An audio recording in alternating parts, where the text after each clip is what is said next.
Halo semua, Assalamualaikum warahmatullahi wabarakatuh. Perkenalkan, nama saya Muhammad Raffi Maulana dari calon anggota Racana 34. Saya di sini akan menjelaskan sejarah berdirinya pramuka di dunia, tokoh berdirinya, buku-buku karangan dan penerbitnya, penyelenggara Jambore dan peserta Jambore, sejarah berdirinya pramuka Indonesia, tokoh-tokoh perkembangan pramuka Indonesia, dan Kepres dan UU tentang pramuka. Pramuka sendiri adalah gerakan kepanduan yang populer di Indonesia dan hasil peleburan dari berbagai organisasi kepanduan yang ada sebelumnya. Peleburan itu disusulkan oleh Presiden Soekarno karena melihat banyaknya gerakan kepanduan Indonesia.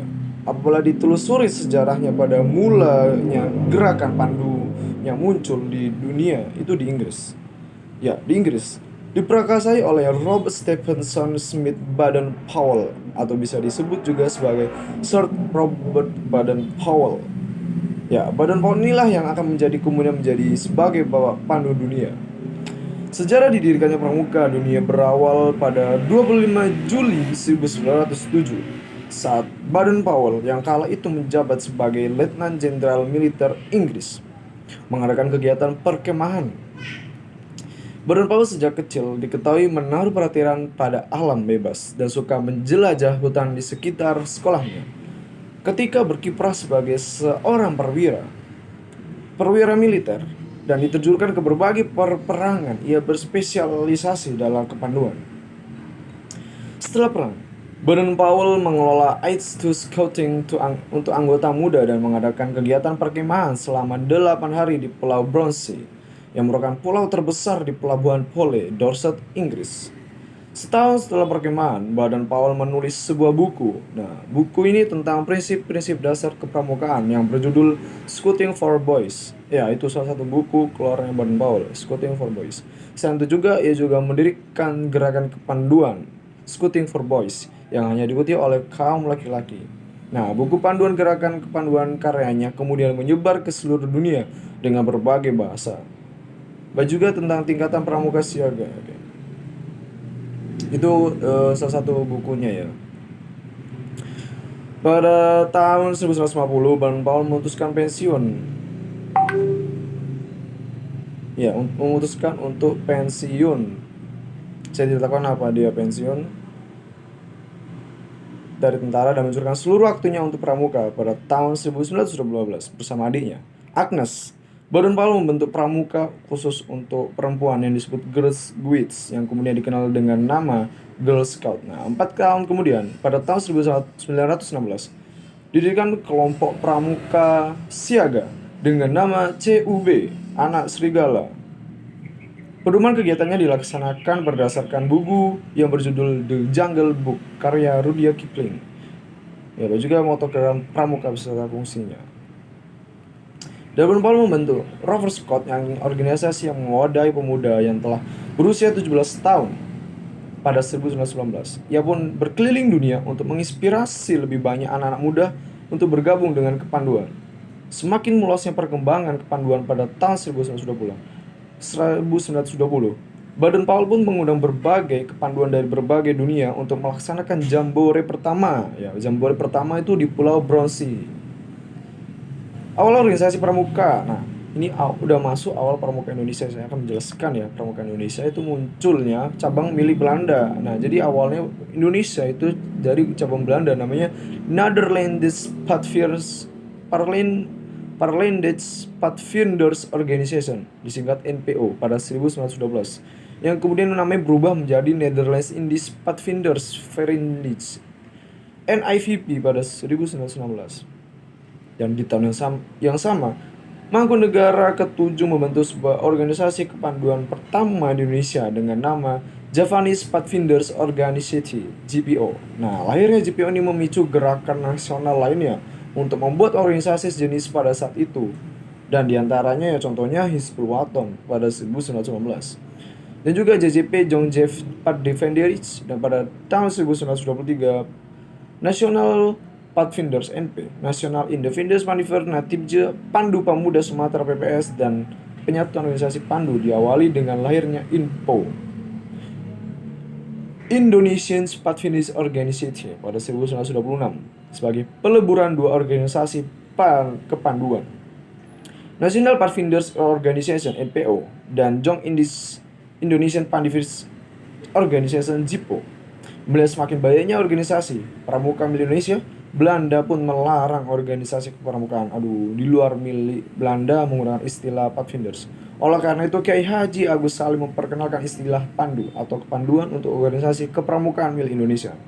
Dan pada tahun 23 Mei 1928 muncul PAPI, Persaudaraan Antar Pandu Indonesia, yang anggotanya terdiri dari Info, Siap, Najib, dan yang tadi disebutkan. Setelah kemerdekaan dan lahirlah kepanduan yang bersifat nasional, yaitu Pandu Rakyat Indonesia pada 28 Desember 1945. Dalam perjalanan sejarahnya, organisasi kepanduan yang jumlahnya ratusan dibagi menjadi beberapa federasi. Menyadari adanya kelemahan dari berbagai federasi tersebut, maka dibentuklah Perkindo, Persatuan Kepanduan Indonesia. Namun juga terdapat kendala karena kurangnya kekompakan di antara anggota yang tergabung di dalamnya. Pada 1960, pemerintah dan MPRS berupaya untuk membenahi organisasi kepramukaan di Indonesia. Sebagai tindak lanjut upaya tersebut, pada tanggal 9 Maret 1961, Presiden Soekarno mengumpulkan tokoh-tokoh gerakan pramuka seluruh Indonesia. Dan Presiden Soekarno pun mengatakan bahwa organisasi kepanduan yang ada harus diperbarui, harus diupdate ya, untuk lebih kuat. Aktivis Indonesia haruslah diganti dan seluruh organisasi kepanduan yang ada dilebur menjadi satu dengan nama Pramuka, Praja Muda Karana. Dalam kesempatan ini juga Presiden pun membentuk panitia pembentukan gerakan pramuka yang terdiri dari Sultan Hamengkubuwono IX, Prof. Prijono, Dr. Andi Aziz, serta Ahmadi. Peristiwa ini pun kemudian dikenal dengan nama Hari Tunas Gerakan Pramuka. Ya, itu dia. Awal organisasi pramuka Indonesia itu ditandai dengan munculnya cabang milik Belanda ya, NPO tadi. Itulah sejarah berdirinya pramuka di dunia dan di Indonesia. Sungguh sangat perjalanan panjang untuk ya itu. Dan Ketua Kornas Gerakan Pramuka, Sri Sultan Hamengkubuwono IX, menerima panji Gerakan Pramuka dari Presiden Soekarno pada 14 Agustus 1961. Buah hasil kerja tersebut dikeluarkan lampiran Keputusan Presiden nomor 238 tahun 1961 pada 20 Mei 1961 tentang Gerakan Pramuka. Maka peristiwa ini pun disebut sebagai hari permulaan tahun kerja. Dan pada 30 Juli tahun 1961 bertempat di Istora Senayan, seluruh tokoh-tokoh kepanduan Indonesia menyatakan menggabungkan diri dengan organisasi kepramukaan. Dan hari bersejarah ini pun disebut dengan Hari Ikrar Gerakan Pramuka. Dan pada tanggal 14 Agustus 1961 dilakukan Mapinas, Majelis Pimpinan Nasional yang diketuai oleh Presiden Soekarno dan Wakil Ketua Sultan Hamengkubuwono IX dan Wakil Ketua kedua Brigjen TNI Dr. Andi Aziz Saleh, ditandai dengan penyerahan panji-panji pramuka oleh Presiden Soekarno kepada tokoh-tokoh pramuka yang dihadiri oleh ribuan anggota pramuka untuk memperkenalkan gerakan pramuka kepada masyarakat. Maka peristiwa ini pun dikenal sebagai Hari Lahir Pramuka yang sampai saat ini masih diperingati. Oke, begitu saja yang sempat saya sampaikan. Assalamualaikum warahmatullahi wabarakatuh. Oke, saya akan menjelaskan tentang tokoh-tokoh di balik pramuka Indonesia. Itu ada 5. Yang pastinya yang pertama adalah Bapak Soekarno-Hatta. Dan selanjutnya ada Bapak Sri Sultan Hamengkubuwono dan ada Profesor Prijono dan Dr. Andi Saleh dan Ahmadi. Itulah tokoh-tokoh di balik kesuksesan gerakan pramuka.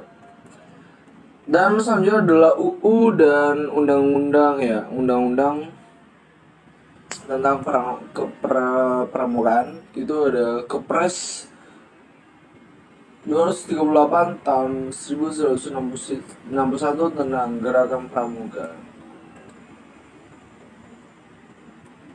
Oke, keputusan presiden ya. itu ditetapkan pada 9 Juni 1961 oleh pejabat Presiden Juanda. Dalam perjalanannya, Gerakan Pramuka itu memiliki undang-undang tersendiri, yaitu UU Nomor 12 Tahun 2010 tentang Gerakan Pramuka.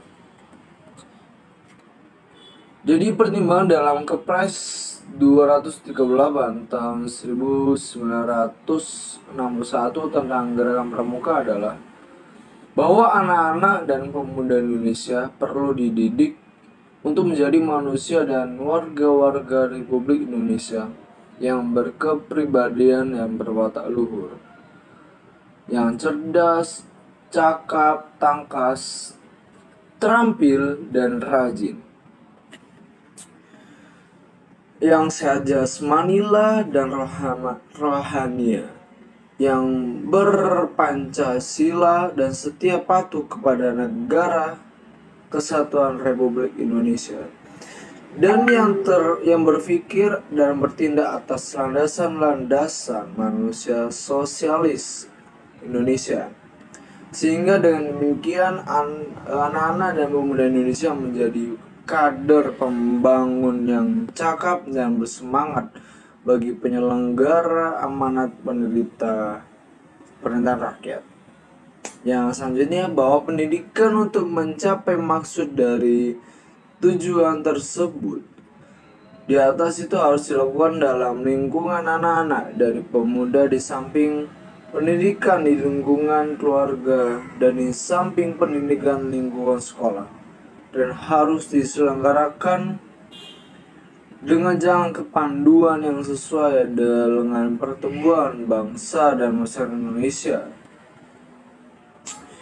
Dan selanjutnya, bahwa sesuai dengan ketentuan dalam ketetapan Majelis Permusyawaratan Rakyat nomor 1 _MPRS _1960 tanggal 19 November 1960 tentang garis besar haluan negara dan ketetapan Majelis Permusyawaratan Rakyat.